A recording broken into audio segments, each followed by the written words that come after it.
Assalamualaikum warahmatullahi wabarakatuh.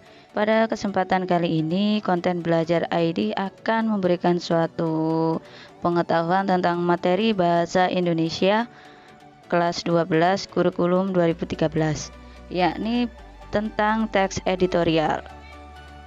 Dengan subbab A, mengidentifikasi informasi dalam teks editorial dengan kompetensi dasar 3.5, dan subbab B, menyeleksi ragam informasi sebagai bahan teks editorial kompetensi dasar 4.5. Baiklah, masih bersama saya Bu Riza Fitrianingsih. Saya akan menjelaskan satu persatu tentang subbab A dan subbab B. Silakan disimak video ini dari awal hingga akhir. Sebelum kita mulai pembelajaran kali ini, marilah kita berdoa dulu. Semoga apa yang kita pelajari bermanfaat untuk kita semua. Namun sebelum kita membahas materi satu persatu, saya akan memberikan materi yang akan kita bahas kali ini. Ada materi apa saja kah? Nah, di sini ada materi dan sekaligus tujuan pembelajaran. Yang pertama yaitu mengidentifikasi informasi dalam teks editorial. Materi pertama tentang mengidentifikasi isi teks editorial.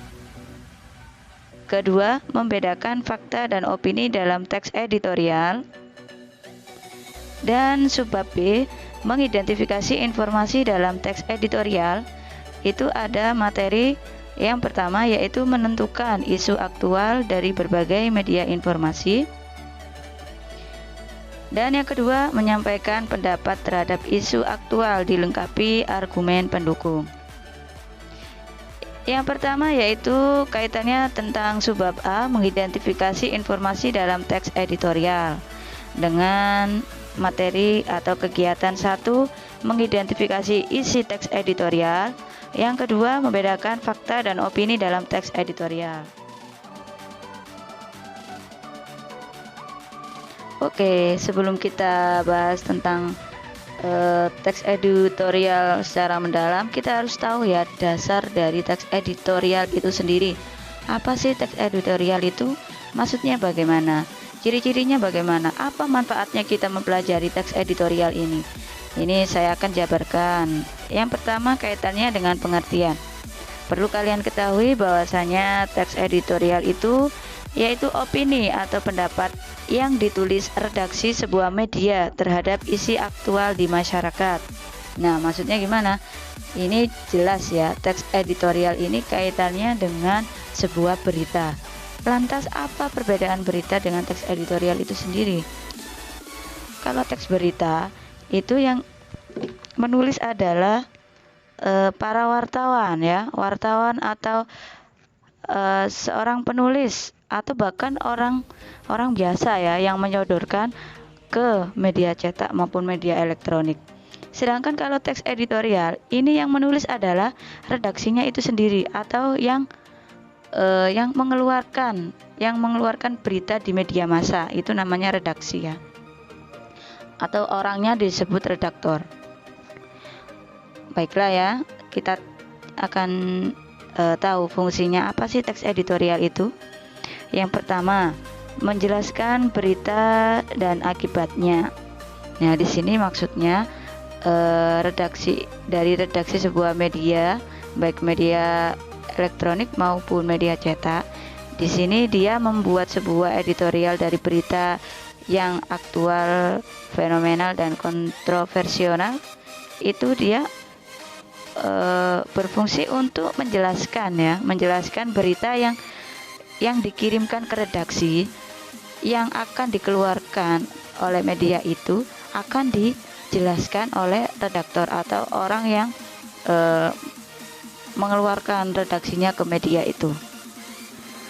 Yang kedua yaitu memberikan latar belakang kaitan berita tersebut. Nah, biasanya orang yang menyodorkan atau yang mengumpulkan sebuah berita ke redaksi atau ke media itu kan dia langsung saja ya disodorkan tanpa dia menjelaskan apa motifnya dia menyodorkan berita dengan topik ini. Kan para wartawan itu tidak menjelaskan secara detail. Lah, inilah fungsinya teks editorial, yaitu di samping dia menjelaskan beritanya, redaksi itu juga akan menjelaskan ya latar belakang dari berita yang akan dikeluarkan. Jadi redaksi itu tidak pekerjaannya tidak orang yang setor ke redaksi kemudian langsung dipublikasikan ke media, tidak. Jadi melalui seleksi, apakah berita ini pantas untuk dikeluarkan, apakah cocok sesuai dengan kondisi saat ini, apakah ini benar-benar beritanya ini benar-benar bisa dipertanggungjawabkan. Nah, itulah pekerjaan dari sebuah redaksi. Jadi tidak hanya sekedar disalin kemudian dicetak dipublikasikan ya. Selain itu, editor ini juga terkadang ada analisis kondisi. Nah, ya, sudah saya sebutkan sebelumnya ya, dianalisis dulu apakah kondisinya dengan berita yang dia terima itu sudah sesuai dengan kondisi lingkungan saat ini atau belum. Misalkan sekarang lingkungannya atau kondisinya masih terkait dengan wabah COVID-19. Ternyata beritanya itu melenceng jauh. Misalkan tentang wafatnya B.J. Habibie, itu kan sudah beritanya tidak aktual ya. Aktual itu tidak terkini. Tidak istilah bahasa Inggrisnya itu up to date. Jadi redaksi ini berhak untuk menyeleksi, menganalisis cocok atau tidak cocoknya berita itu akan diterbitkan. Kemudian berfungsi juga meneruskan penilaian moral berita. Nah, makanya redaksi yang mempublikasikan sebuah berita di medianya, dia itu bertanggung jawab penuh ya. Karena apa? Ya karena jika masyarakat itu membaca yang disuguhkan redaksi itu ternyata isinya itu tidak sesuai atau mengandung perdebatan, atau bahkan beritanya itu tidak sesuai dengan kenyataan, yang akan dituduh paling awal itu adalah redaksi, bukan orang yang menyetorkan. Oleh karena itu, tanggung jawab sebuah redaksi dalam menerbitkan ke medianya itu sangat besar sekali. Jadi harus berhati-hati dalam menerbitkan sebuah berita, karena mengandung hak cipta juga. Misalkan ada seseorang karena dia butuh uang ya, dia mau, karena orang yang menyodorkan sebuah berita ke redaksi, dia akan mendapatkan fee atau imbalan ya, entah berapa uangnya itu. Nah, kemudian dia berbuat nakal, mengcopy paste berita dari media lain, kemudian dia sodorkan ke media yang dituju. Nah, itu juga akan terjadi pelanggaran hak cipta ya, dimana redaksi dan orang yang setor berita itu dia keduanya akan dikenai hukuman. Seperti itu ya. Jadi harus berhati-hati sekali karena kaitannya dengan hukum hak cipta. Selanjutnya, supaya kita lebih tahu ya editor itu yang bagaimana, yaitu ciri-cirinya. Yang pertama, topik yang dibahas itu aktual dan faktual. Maksudnya bagaimana? Aktual itu adalah beritanya itu terkini ya, tidak basi, tidak kadaluarsa, yang lagi viral istilahnya itu. Dan faktual itu sesuai dengan kenyataan, fakta yang ada datanya, yang bisa dibuktikan kebenarannya, yang sesungguhnya terjadi di masyarakat, itu namanya faktual. Jadi harus aktual dan faktual. Yang kedua, penulisan bersifat sistematis dan logisnya.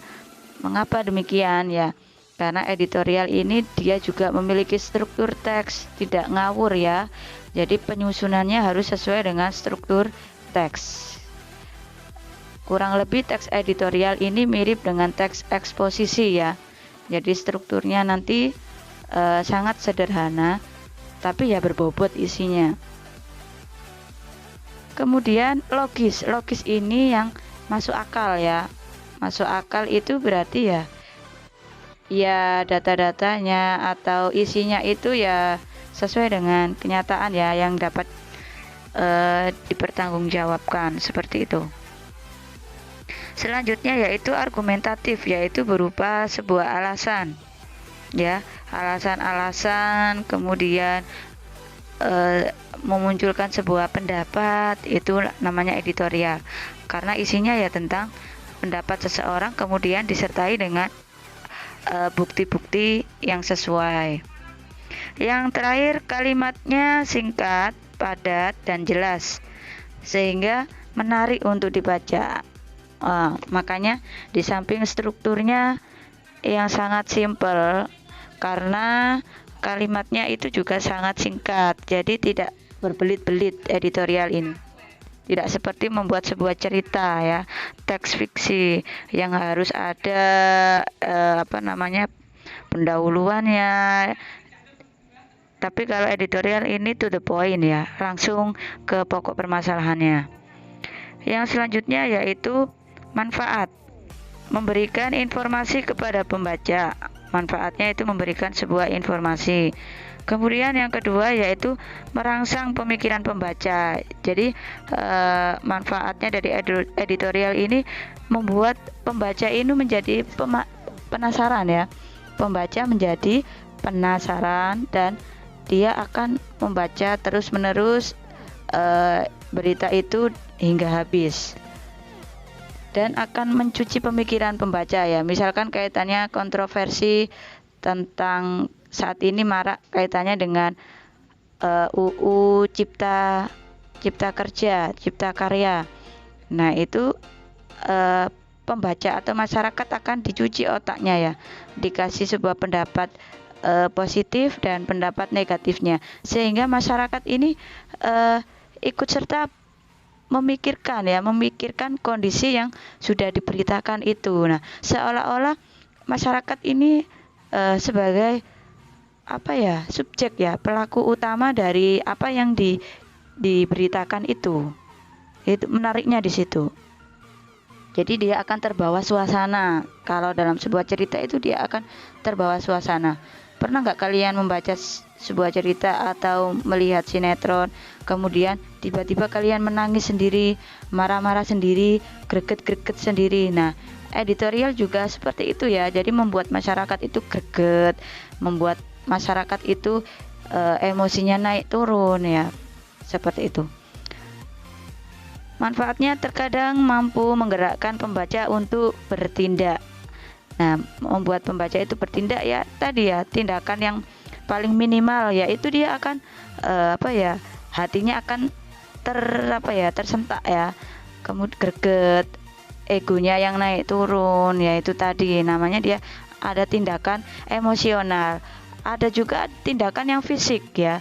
Kemudian dia mungkin bertindak menanggapi dengan dia bersikap secara fisik ya. Entah dia itu simpati, kemudian mengirim surat pembaca ke redaksi atau yang lainnya ya. Seperti itu. Kira-kira dasar untuk teks editorial ini sudah paham ya? Kalau sudah, kita akan lanjut ke penjelasan berikutnya. Nah, ini salah satu contoh teks editorial pada media cetak ya. Saya ambil referensi dari internet.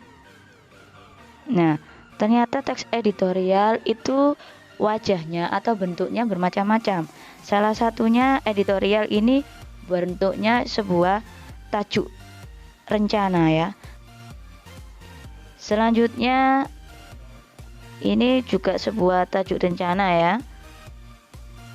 Selanjutnya ini juga masuk editorial ya. Kemudian opini juga masuk teks editorial. Gaya berita itu seperti piramida terbalik. Maksudnya bagaimana?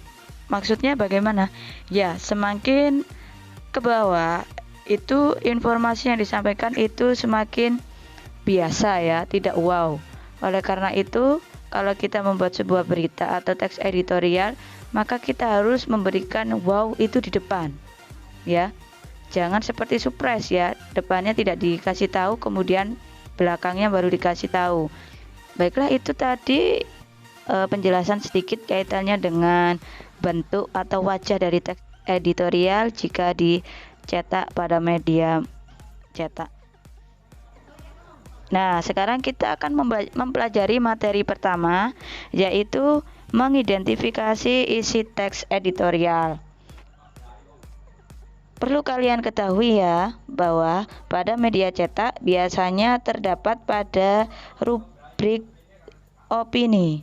Rubrik opini terdiri atas editorial, surat pembaca, dan artikel. Nah, pada surat kabar, jika kalian melihat wajah dari surat kabar, jangan hanya dilihat kemudian dibuat bungkus ya, tapi coba diperhatikan susunannya. Kenapa ini kok dipetak-petakkan? Kenapa gambarnya ada yang besar, ada yang kecil, ada yang berwarna, ada yang tidak berwarna? Atau istilah bahasa Inggrisnya itu layout, tata letaknya. Kenapa tulisannya itu kecil-kecil ya, kasihan nanti kalau orang tua membaca. Jadi tidak seperti itu ya, karena ya memang seperti itu tata letaknya itu aturannya dari awal dipetak-petakkan dan bervariasi ya, karena itu pengaruh dengan biaya, apalagi kalau seseorang yang pasang iklan di media cetak. Nah, itu juga pasti akan mengeluarkan biaya. Semakin banyak dia memakan tempat pada media cetak, ya semakin mahal biayanya. Kembali lagi ke rubrik opini. Di sini bisa kita simpulkan bahwasanya editorial itu masuk pada rubrik opini atau pendapat seseorang ya. Jenisnya yaitu ada surat pembaca dan artikel. Saya akan jelaskan editorialnya saja ya.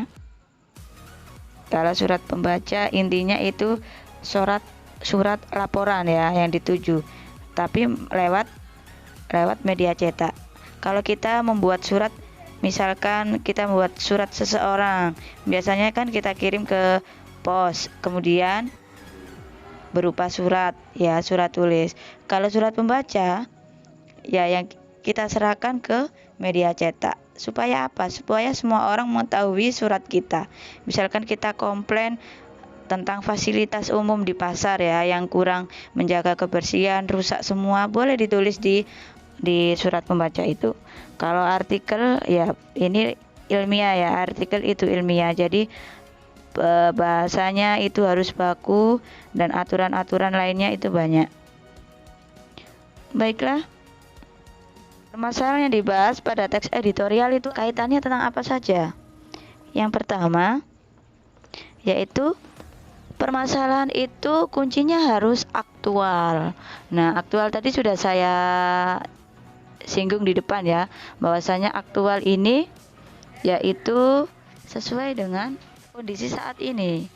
Aktual ya, aktual, terkini, up to date dalam bahasa Inggrisnya. Selanjutnya yaitu fenomenal. Nah, istilah zaman sekarang itu viral. Fenomenal itu yang sering muncul di berbagai media, baik di media cetak maupun media elektronik. Misalkan kaitannya dengan sekarang ya, berita saat ini yang fenomenal topiknya tentang apa? Pasti tentang virus COVID-19 ya. Itu adalah berita fenomenal. Kemudian apalagi permasalahannya, yaitu yang dibahas itu kontroversial ya. Kontroversial ini yang menimbulkan sebuah pertentangan ya, sehingga orang membaca itu akan membuat kesimpulan ya, entah itu sebuah persetujuan atau bahkan perdebatan ya. Kalau perdebatan atau pertentangan, nah di dalamnya terdapat fakta sebagai bahan berita dan disertai argumen yang bermutu tinggi. Kunci lagi ya dalam sebuah teks editorial itu ada dua ya. Kuncinya yang pertama, isinya harus sesuai dengan fakta. Yang kedua, yaitu argumen harus bermutu tinggi. Argumennya semakin menarik ya, membuat pembaca itu tertarik. Nah, itulah yang dikatakan argumen yang bermutu tinggi. bagaimana caranya kita mengetahui apakah argumen kita bermutu tinggi atau tidak? Ya coba saja kita baca berkali-kali ya. Kita greget gak? Kita nyaman gak kalau kita kita baca berita itu? Kalau kita membuat kita greget, nah berarti itu kita sudah melewati batas minimal argumen bermutu tinggi. Kalau pengen tahu lagi, ya coba sharing ke temannya ya, minta pendapatnya setelah dia membaca bagaimana dia menanggapi berita yang sudah kita buat itu. Seperti itu. Masih mengidentifikasi isi teks editorial ya. Sekarang cara mengidentifikasi isi teks editorial.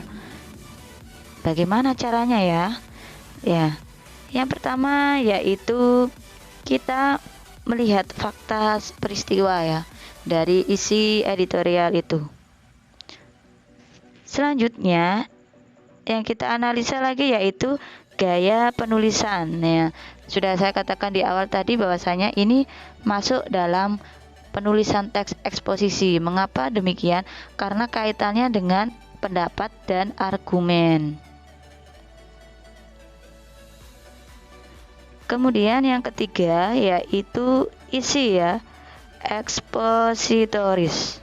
Maksudnya bagaimana? Ya isinya itu sebuah paparan atau bukan? Narasi atau sebuah paparan atau sebuah eksposisi bukan? Sebuah sebuah pendapat bukan? Nah, ini kita harus mencari atau menganalisa dari isi editorial untuk ketiga kategori ini. Nah, sekarang tujuan akhirnya dari fakta peristiwa itu apa? Dia akan menimbulkan atau menghasilkan persepsi redaksi. Kalau gaya penulisan berarti ini kaitannya dengan kita akan mengklarifikasi, mengevaluasi atau menjelaskan gaya penulisannya itu yang bagaimana. Ini milih salah satu ya. Dia itu penulisannya itu bersifat hanya mengklarifikasi saja ataukah bersifat menilai atau mengevaluasi atau hanya sekedar memberikan penjelasan atau informasi. Kaitannya dengan isi ekspositoris yaitu struktural seperti teks eksposisi, yaitu tersusun atas tesis atau pendapat, yang kedua argumen, dan yang terakhir yaitu penegasan ulang. Nah, itulah cara mengidentifikasi isi teks editorial. Nah, masuk pada materi kedua, yaitu membedakan fakta dan opini. Langsung saja, sepertinya kalau fakta dan opini ini kalian sudah sering mendengar ya, bahkan setiap hari mendengar. Kamu bisa bicara ini fakta, ini opini ya.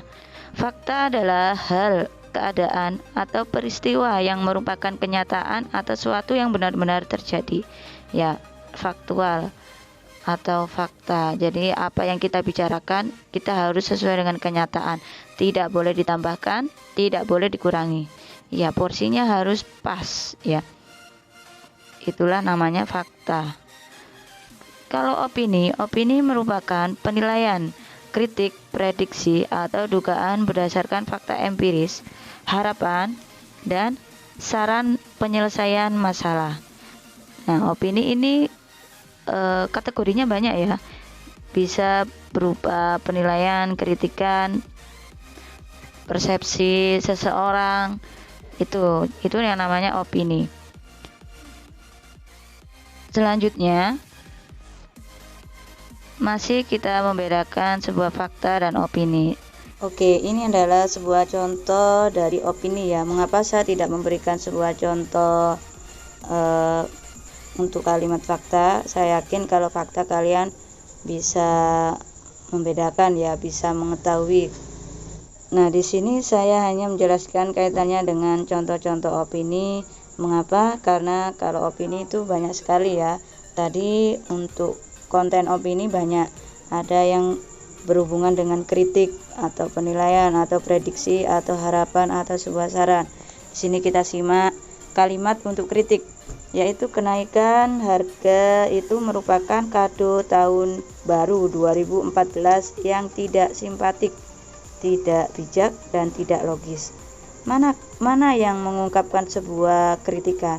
Di sini dia ada kritikan halus yang menunjukkan kritikan secara halus atau sindiran halus. Ini ya, merupakan kado tahun baru 2014. Nah, yang namanya kalau kita memberikan sebuah kado itu kan suatu hal yang membahagiakan, bukan? Cuma di sini dia menggunakan kata kado ya, kado tahun baru, biar kelihatannya tidak terlalu kasar. Jadi dia memilih istilah kado tahun baru. Padahal intinya dia menyindir ya, bahwasanya tahun 2014 ini ada sesuatu yang tidak menyenangkan ya, yaitu kenaikan harga BBM. Selanjutnya ini kategori penilaian. Mana yang menunjukkan sebuah penilaian? Saya baca kalimatnya.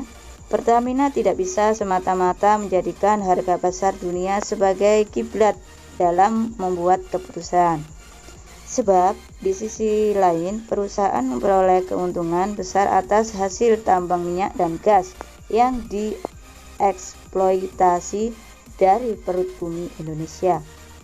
Nah, ini adalah sebuah evaluasi ya, dia menjelaskan menilai perbuatan Pertamina, yaitu tidak bisa semata-mata menjadikan harga pasar dunia sebagai kiblat dalam membuat keputusan. Nah, kalimat pertama ini sebuah evaluasi ya. Berarti Pertamina ini sebelumnya itu sudah melakukan bahwasanya harga pasar itu dijadikan sebuah pedoman. Kemudian ada sebuah penilaian bahwasanya itu tidak bisa dijadikan sebuah pedoman. Nah, itu namanya sebuah opini yang bersifat menilai atau mengevaluasi. Selanjutnya yaitu prediksi. Saya baca kalimatnya. Redaksi menduga bahwa pengakuan pemerintah yang tidak mengetahui rencana kenaikan harga LPG hingga 50% itu tidak benar. Nah, prediksi ini memberikan sebuah pernyataan ya, pernyataan dari penulis, pernyataan yang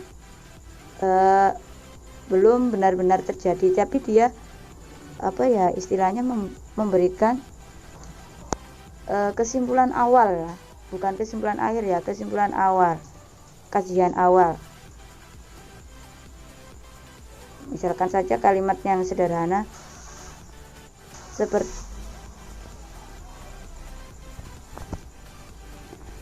sepertinya hari ini akan turun hujan. Nah, itu kan sesuatu yang belum terjadi. Karena apa?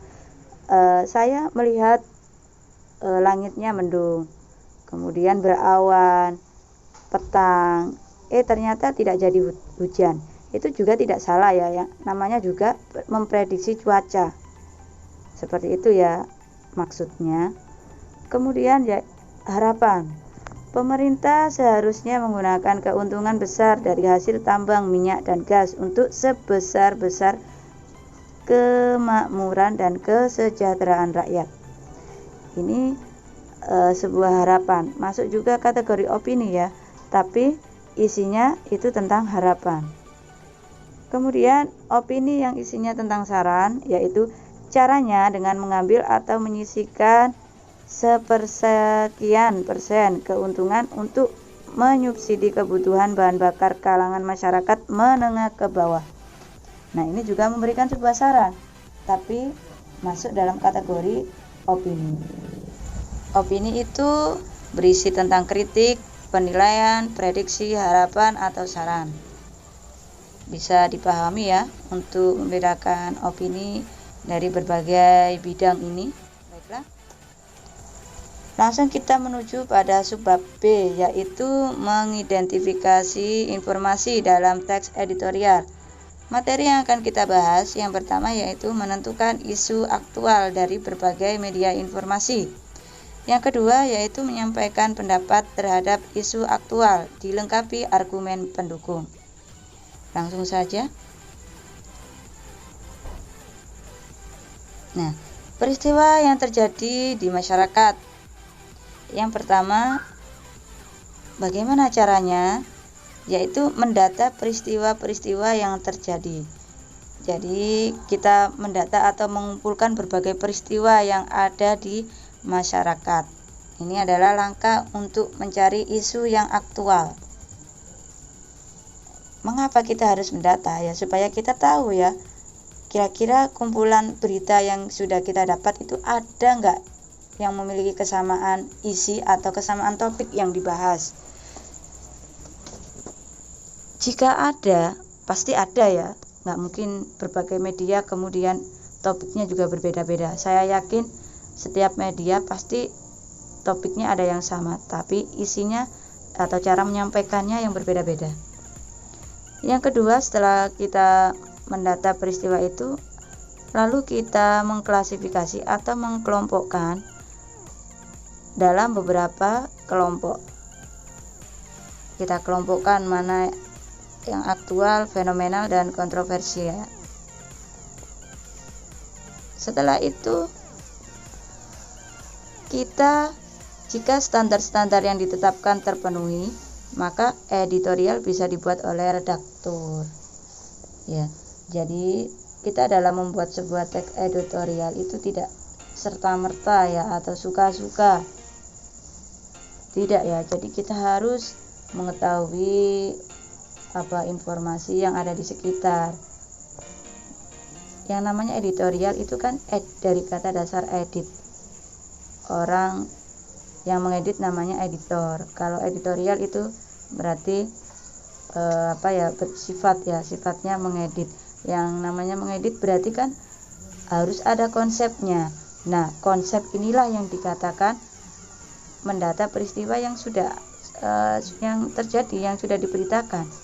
Beda dengan menyalin ya. Kalau menyalin kan tidak ada perubahan ya. Misalkan isinya ada 4, ya kita juga mengambil 4 dengan bentuk dan warna yang sama. Tapi kalau editorial ini beda ya, bersifat pengembangan dari konsep atau mengerucutkan berbagai konsep itu untuk kita sederhanakan. Itulah yang dikatakan editorial. Selanjutnya, nah, materi pertama, bagaimana cara kita menentukan isu aktual dari berbagai media. Nah, yang pertama kita harus tahu ya, apakah berita itu mengandung kontroversial atau mengundang perbedaan di masyarakat, sehingga muncul sebuah perdebatan, diskusi panjang, dan lain sebagainya. Kontroversial di media cetak dan elektronik. Untuk media cetak, ya kita lihat letaknya ada di halaman utama ya, dengan tulisan dan gambar yang mencolok. Itu kalau media cetak. Kalau media elektronik, ya seberapa kali berita itu diulang-ulang. Itu yang kontroversial ya. Jadi harus kita mengetahuinya. Selanjutnya yaitu menyampaikan pendapat disertai argumen pendukung. Nah, kalau kita berpendapat, kalau tidak ada bukti ya pendapat kita akan dijadikan hoax. Ya, atau menyalahi aturan karena kita bicara tanpa ada bukti. Caranya bagaimana? Yang pertama yaitu melakukan cek silang dengan berbagai strategi. Maksudnya bagaimana ya cara melakukan cek silang dengan berbagai strategi? Misalkan saja saya akan membuat sebuah analisis data lah. Yang tadi ya kaitannya dengan menentukan isu yang aktual, saya mengumpulkan peristiwa-peristiwa yang telah terjadi, kemudian saya kelompokkan. Itu namanya cek silang dengan strategi mengklasifikasi atau pengelompokan. Itu salah satu contoh strateginya. Atau mungkin ada strategi lain selain mengelompokkan. Setelah itu sudut pandang harus beragam ya. Jadi jika kita membuat sebuah editorial atau sebuah berita, kita tidak boleh hanya menerangkan dari satu sisi saja. Misalkan kaitannya dengan topik dampak ya. Yang namanya dampak itu pasti ada sisi positif, ada sisi negatif. Kita tidak boleh hanya menjelaskan satu sisi, misalkan sisi negatifnya saja, supaya masyarakat itu takut ya, karena tujuan kita menakut-nakuti masyarakat. Tidak boleh itu ya. Jadi tetap kita harus punya sudut pandang atau apa ya istilahnya itu, pandangan yang berbeda. Jadi untuk kaitannya dengan topik dampak ya, kita harus membuat sebuah sisi positif dan sisi negatifnya. Semua kita harus menjabarkan secara detail. Nah ini tadi ya, sisi kelebihan dan sisi kekurangan, positif dan negatifnya. Penulis memberikan simpulan dan saran. Nah di akhir sebuah teks jangan memberikan suguhan yang terbuka tanpa kalian menutup ya. Jadi menutup sebuah suguhan itu juga harus yang baik, yaitu kita harus memberikan sebuah kesimpulan dan memberikan sebuah saran atau masukan.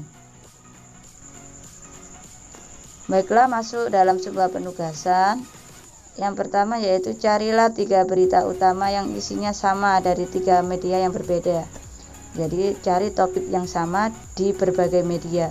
Misalkan referensinya internet, kamu cari topiknya misalkan tentang COVID-19, kaitannya kita cari media Kompas, kemudian media tabloid, yang ketiga media Metro, misalkan seperti itu. Jadi 3 media yang berbeda dengan topik yang sama. Yang kedua, setelah kalian cari, kalian salin ya.